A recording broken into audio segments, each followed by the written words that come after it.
Hello everyone, welcome back to the Kai Team Sommelier Corner. As usual, this is David Horn with the Kai Team here to tell you about this month's wine.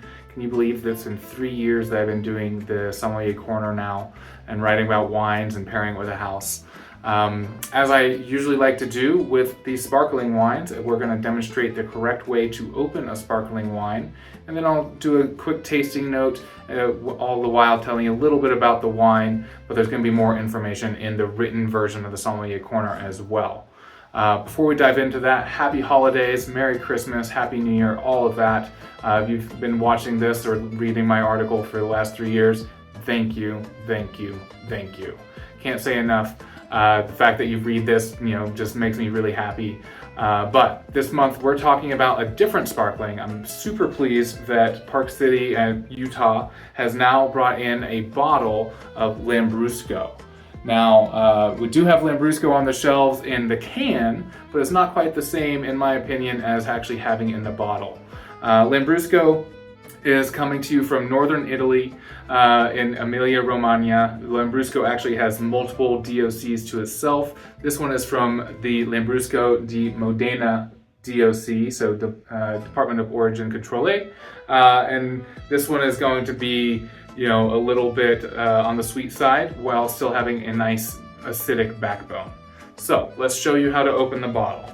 If I was in a restaurant, I would present this to you. This is the Centenario from Cletto Chiarli Lambrusco for you today. Now, generally you would actually take a knife and cut around here, but we're not gonna do that today. We're not in a restaurant. We're just gonna take this topper off the aluminum here. So once that aluminum is off, you will take your napkin or towel. You'll place that over the top. And before that though, you have to loosen this piece here. See that? And then you untwist it. This is called the cage, by the way. You shake it loose, and then you put the towel on top. And now the trick that most people forget is you got to keep your thumb right on top of that. Otherwise, it's a dangerous animal. It could hurt somebody if it flies off. And then you twist the bottom of the bottle while holding that cage tight with your thumb on top. So now I can already feel it coming out.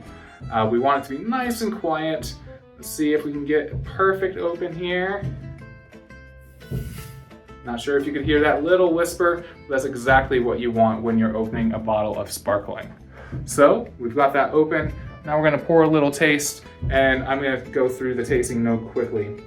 We're not gonna use the grid today. I'm trying to keep this a little bit brief, but I am gonna try and give you a quick abbreviated tasting. So, if you didn't know, Lambrusco is a sparkling red wine.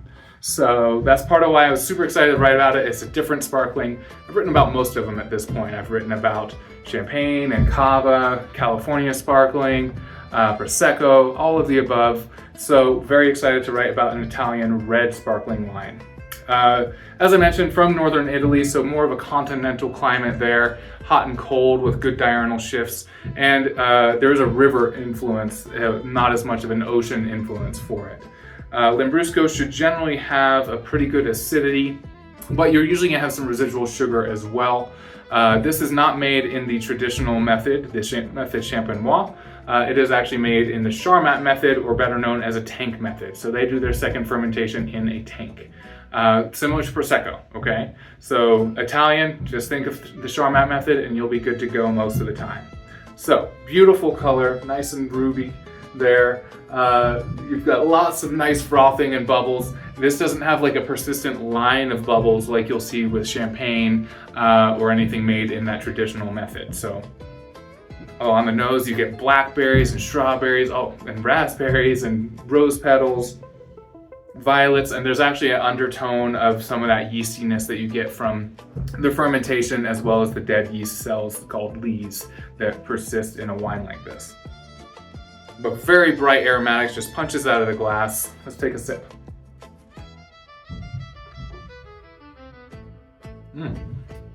It's like a slightly sweet red wine with fizz. It's absolutely fantastic. The acid is great. I can feel the acid on my tongue where I salivate as soon as I took that sip.